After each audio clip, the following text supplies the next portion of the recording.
बहन और भाइयों, दोस्तों। भाई, मैंने कई बार देखा है बड़े शहर में रहने वाला, कैपिटल सिटी में रहने वाला या मेट्रो सिटीज़ में रहने वाला इंसान छोटे गांव के इंसान से तुच्छता से बात करता है, हम तो बड़े शहर वाले, सिटी वाले, आप गांव वाले। बहन और भाइयों, गांव पर या सिटी पर, मेट्रो सिटी पे या फॉरेन के किसी बड़े कंट्री पर भी कुछ नहीं होता है। अब गौर फरमाइए, मैं कुछ बातें बता रहा हूँ। अगर बहुत बड़े मेट्रो सिटीज़ में आप रहते हैं, जिसका मतलब ये नहीं कि आप बहुत बड़े हो गए। ये देखना होगा आप वहाँ के कौन सी बस्ती में रहते हो, आसपास के लोग कौन से हैं। और इससे भी अगर गहराई से ऑपरेशन करना होगा, तो ये जो डींगे मार रहा है बड़े शहर के, उनके माँ बाप क्या करते थे, कितने पढ़े लिखे थे, ये देखना बहुत ज़रूरी है। उसके बाद उनका कोई कारनामा है भी या नहीं। कारनामा होगा तो बेशक वो इज्जत के लायक है। ऐसा कोई सामाजिक कारनामा नहीं, कोई राजकीय कारनामा नहीं, न बड़ी पोस्ट है न एजुकेशन है, फिर डींगे किस बात की। और मैंने तो ये भी देखा है, आपने भी गौर किया होगा इस बात पे, कि बड़े शहर के नहीं बल्कि छोटे छोटे छोटे गांव से आए हुए हीरे जवाहरात ने आगे के करिश्मे दिखाए हैं। मैं कुछ नाम बताना चाहूँगा, जैसे रामेश्वरम, छोटी सी बस्ती, छोटा सा गांव, वहाँ से आया हुआ एक नौजवान बाद में राष्ट्रपति बनता है, मिसाइल मैन बनता है, अब्दुल कलाम। जी हाँ, आज से 60-70 साल पहले पंजाब के साहनेवाल गांव से एक नौजवान निकलता है फिल्मी हीरो बनने की ख्वाब लेकर। कल्पना कीजिएगा, उस दौर में राज कपूर, दिलीप कुमार, देवानंद जैसे स्तंभ थे, यानी कि आदर्श थे, हिंदी फिल्म इंडस्ट्री के सुतून थे।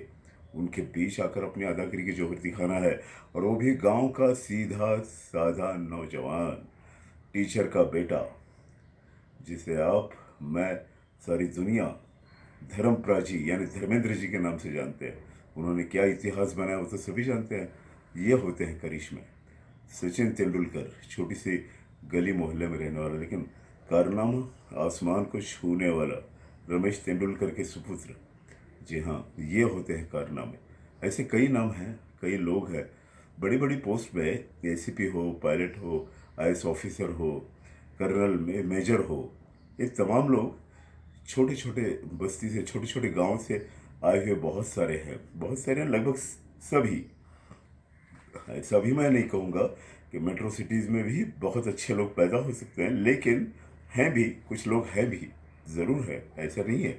लेकिन उनके घर का माहौल, मैं इसके पहले भी कह चुका हूँ कि माता पिता पहली स्कूल होती है। उनके संस्कार, उनके मॉरल वैल्यूज़, उनका एजुकेशन, उनका पढ़ाई में रुझान और लगन, ये तमाम बातें बच्चे में आती हैं।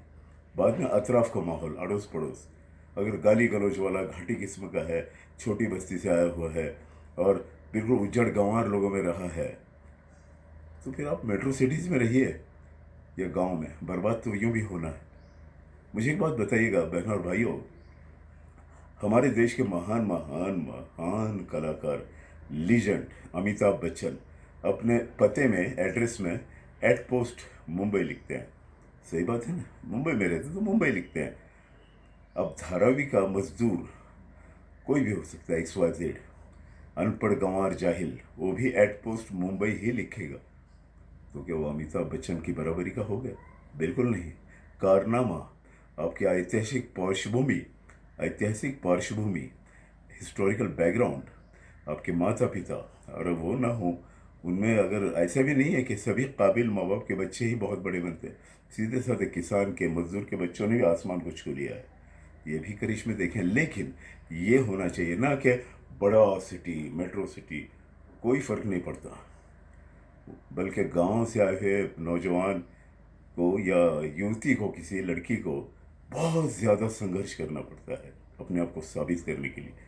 सोसाइटी में उठने बैठने की तमीज़ सीखने से लेकर एजुकेशन में बुलंदी लेने से, और ये वो कर जाते हैं, ये काम वो लोग कर जाते हैं।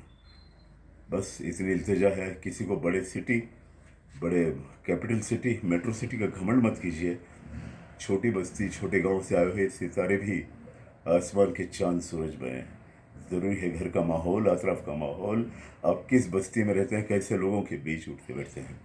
मेरी दुआएं आने वाली जनरेशन का तो है ही। और प्यारे प्यारे बच्चों के साथ तो हमेशा रहिए। All the best.